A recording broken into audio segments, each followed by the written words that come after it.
Hello friends, आज हम बात करेंगे किडनी वाले पेशेंट्स को कौन कौन से खाद्य पदार्थ प्रेफर करने चाहिए, यानी best food products for patients having high creatinine values.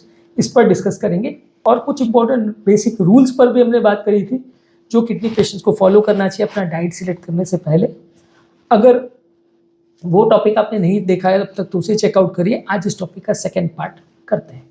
Topic पर जाने से पहले जो लोग हमारे चैनल पर नए हैं उन्हें रिक्वेस्ट करूंगा चैनल को सब्सक्राइब करें, वीडियोस को लाइक और शेयर करें। ऑलिव ऑयल को आप हेल्दी ऑयल की तरफ प्रेफर कर सकते हैं। ऑलिव ऑयल को ज़्यादातर गार्निशिंग वगैरह के लिए काफ़ी लोग यूज़ करते हैं।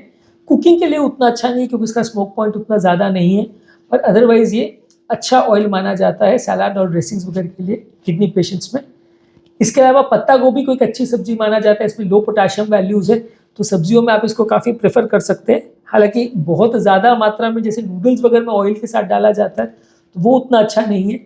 इसके अलावा पत्ता गोभी को जो फर्मेंट किया जाता है, जिसको सोरक्रॉट और किमची बोलते हैं, उसमें क्या है नमक बहुत ज़्यादा डाल जाता है फर्मेंटिंग के दौरान, वो भी उतना अच्छा नहीं है। पर अगर आप सादा पत्ता गोभी अगर सब्जी के फॉर्म में ले रहे हैं तो ये अच्छा सब्जी है किडनी के पेशेंट्स के लिए।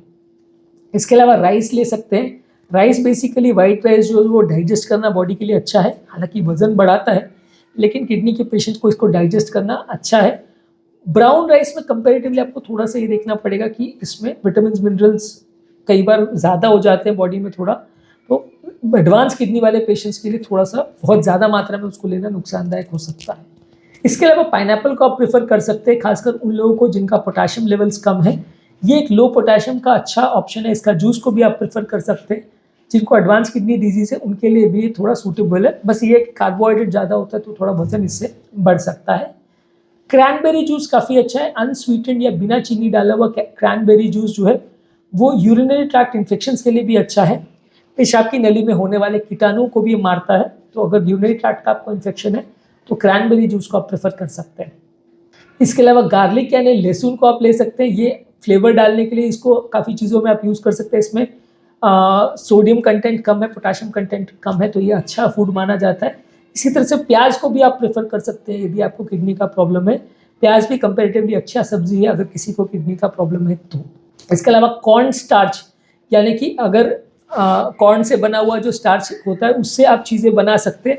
ये बेसिकली इसमें फॉस्फोरस कंटेंट कम होता है, किडनी वाले पेशेंट्स के लिए अच्छा है। इसको अलग अलग चीज़ों को सॉस वगैरह को थिक करने के लिए यूज़ करते हैं, इसका प्रयोग आप कर सकते हैं।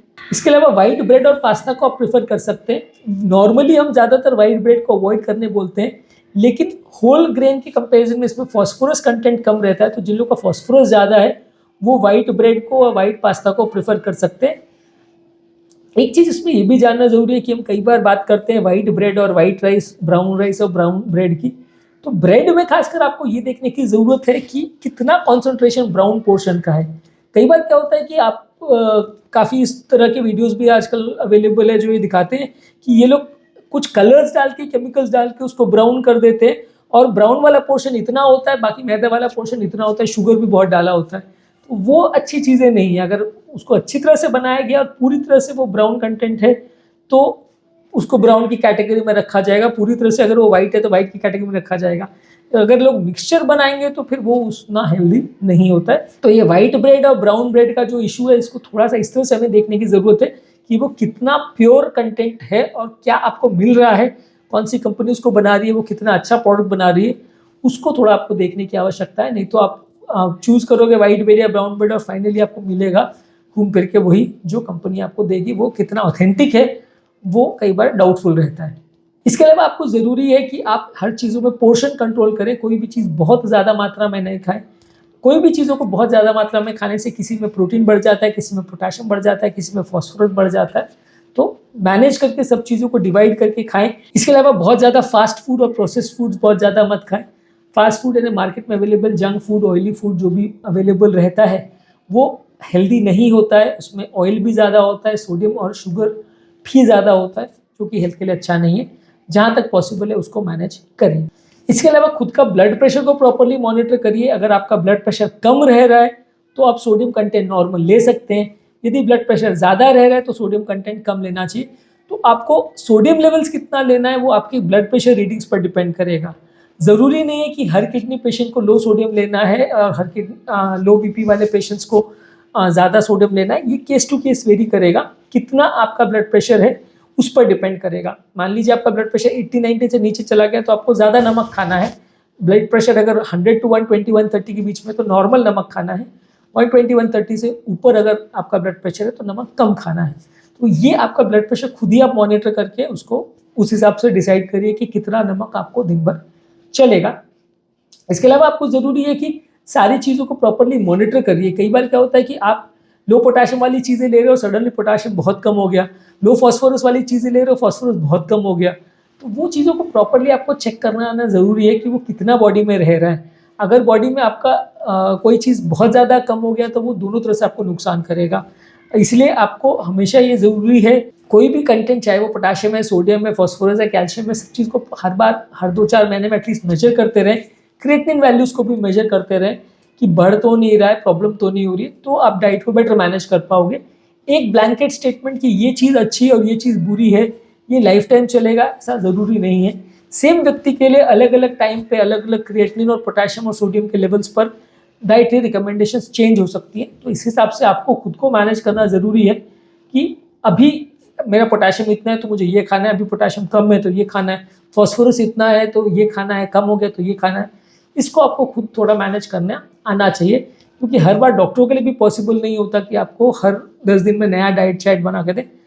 अनलेस एंड अनटिल आप हर बार किसी डाइटिशियन को कंसल्ट कर रहे हैं तो वो ज़्यादा कंपैरेटिवली हेल्दी या सेफ रह सकता है।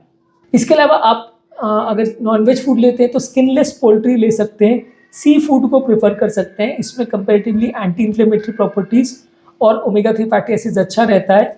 स्किनलेस पोल्ट्री में ओमेगा 3 तो नहीं रहता, लेकिन कंपैरेटिवली आपको ट्रांस फैट्स कम रहेंगे, सैचुरेटेड फैट्स कम रहेंगे और ओवरऑल उसमें प्रोटीन आपको हेल्दी मिलेगा। तो आप इनको ज़्यादा प्रेफर करें यदि आप नॉन वेजिटेरियन फूड प्रेफर करते हैं और यदि आपको किडनी का प्रॉब्लम है तो। इसके अलावा आप तरबूज को प्रेफर कर सकते हैं, यानी वाटरमेलन को। इसमें पोटाशियम कंटेंट कम है, हाइड्रेशन को इम्प्रूव करता है, जो कि किडनी पेशेंट्स के लिए अच्छा है। वाइट राइस में कंपेरेटिवली फॉस्फोरस कंटेंट कम होता है, पोटाशियम कंटेंट कम होता है, तो ये इसलिए किडनी वाले पेशेंट्स के लिए अच्छा ऑल्टरनेटिव है। इसके अलावा आप आलमंड मिल्क को ले सकते हैं। रेगुलर दूध में कंपेरेटिवली थोड़ा फॉस्फोरस कंटेंट ज़्यादा रहता है, तो रेगुलर डेली प्रोडक्ट्स के कंपैरिजन में आप बादाम का दूध ले सकते हैं। वो हार्ट पेशेंट्स के लिए और किडनी पेशेंट्स के लिए थोड़ा ज़्यादा अच्छा माना गया है। हमने ऑलरेडी आलमंड मिल्क पर एक डिटेल वीडियो किया, जो कि आप हमारे चैनल पर देख सकते हैं। इसके अलावा आप नींबू का पानी या लेमन वाटर ले सकते हैं। ये आपके फूड में फ्लेवर भी ऐड करता है, पोटाशियम लेवल्स इसका ज़्यादा नहीं होता। बाकी सिट्रस फ्रूट्स के कंपैरिजन में इसमें पोटाशियम कम रहता है, तो आप इसको प्रेफर कर सकते हैं। कुछ हर्ब्स और स्पाइसेस जैसे कि तुलसी है, ऑरिगेनो है, पार्सली है, इसको भी आप पसंद कर सकते हैं। यह भी आपके फूड में टेस्ट ऐड करेगा बिना ज़्यादा सोडियम के, तो इनको भी आप यूज़ कर सकते हैं। इसके अलावा रेड ग्रेप्स यानी लाल अंगूर जो है वो पोटाशियम उसमें लेवल कम रहता है, तो किडनी वाले पेशेंट्स उसको प्रेफर कर सकते हैं। क्यूकम्बर यानी खीरा में भी पोटाशियम लेवल कम है, पानी का कंटेंट ज़्यादा है, तो ये भी किडनी वाले पेशेंट्स के लिए अच्छा है। इसके अलावा बॉइल्ड एग आप ले सकते हैं। बॉइल्ड एग में जो वाइट पोर्शन है उसको आप प्रेफर कर सकते हैं, येलो पोर्शन को हटा सकते हैं। तो ये आपका वजन भी नहीं बढ़ाएगा, कोलेस्ट्रॉल भी नहीं बढ़ाएगा और इसमें आपका प्रोटीन भी अच्छा मिल जाएगा। तो इसको आप थोड़ा प्रेफर कर सकते हैं यदि आपको कंपैरेटिवली थोड़ा किडनी का प्रॉब्लम है और पोटाशियम लेवल ज़्यादा है तो। इसके अलावा अगर आपको स्नैक्स को प्रेफर करना है तो पॉपकॉर्न को, जिसमें ऊपर से नमक ना डाला गया हो, राइस केक्स को या एप्पल सॉस को, इसको आप ले सकते हैं। यानी कि लो पोटाशियम वाले स्नैक्स को आप प्रेफर कर सकते हैं। मार्केट से कोई भी तली गली चीज़ें आप खाते हैं तो वो नुकसान करेगी। लो पोटाशियम स्नैक्स अगर आप लेते हैं जैसे कि पॉपकॉर्न है, तो ये आपके लिए थोड़ा अच्छा है। इसके अलावा जो लोग मशरूम खाना पसंद करते हैं वो पोर्टोबेलो मशरूम प्रेफर कर सकते हैं। उसमें पोटाशियम लेवल कम हो सकता है, बाकी वेराइटीज से ज़्यादा हेल्दी है, तो मशरूम खाने वाले इसको थोड़ा प्रेफर कर सकते हैं अगर उनको किडनी का प्रॉब्लम है तो। ज़्यादातर कोशिश करिए कि आपके सारे फूड प्रोडक्ट जो भी आप बना रहे हैं वो घर पर ही बनाएं तो ज़्यादा अच्छा है, क्योंकि बाहर के फूड प्रोडक्ट्स में क्या नमक डाला, क्या तेल घी डाला, उस पर आपका कोई कंट्रोल नहीं होता और वो अनहेल्दी होने का चांस ज़्यादा होता है, अनहाइजीनिक होने का चांस भी ज़्यादा रहता है। तो जहाँ तक पॉसिबल है हफ्ते में एटलीस्ट 90% ऑफ द टाइम्स आप घर पे ही खाएं तो अच्छा है। 5% या 10% मैक्सिमम टाइम्स आप अगर बाहर खा रहे हैं तो चलेगा। 90 to 95% टाइम्स आपको कोशिश करना चाहिए कि घर पर ही खाएं तो अच्छा है। समय समय पर डाइटिशियन से मिलिए, क्योंकि अलग अलग टाइम्स पे आपकी क्रिएटिनिन वैल्यूज़ अलग अलग होती है, सोडियम पोटाशियम फॉस्फोरस का लेवल्स अलग अलग होता है, तो आपकी डाइटरी रिक्वायरमेंट्स भी अलग अलग होती है। तो आप अगर रेगुलर डॉक्टर के टच में रहेंगे तो वो आपको बेटर मैनेज करके देंगे चीज़ें। आप अगर 2 साल 5 साल में एक बार डाइटिशियन को मिलेंगे या 2-4-5 साल में एक बार आपके नेफ्रोलॉजिस्ट को मिलेंगे तो आपको प्रॉब्लम ज़्यादा आएंगी और आपके खाना को मैनेज करना ज़्यादा मुश्किल हो जाएगा। सेम व्यक्ति में भी अलग अलग टाइम पे अलग अलग महीनों में डाइट की रिक्वायरमेंट्स अलग अलग हो सकती है। उसके हिसाब से आपको अपनी मेडिसिन, अपने डाइट, अपनी न्यूट्रिशनल काउंसलिंग और अपनी लाइफस्टाइल को चेंज करना आवश्यक है। उस समय आपकी जो कंडीशन है उसके हिसाब से देख के। उम्मीद करूंगा कि आज के टॉपिक में आपको कुछ नई बातें जानने को मिली होगी। जो लोग हमारे चैनल पर नए हैं उन्हें रिक्वेस्ट करूंगा कि चैनल को सब्सक्राइब करें, वीडियोस को लाइक और शेयर करें ताकि ज़्यादा लोगों की इस कंटेंट से मदद हो पाए।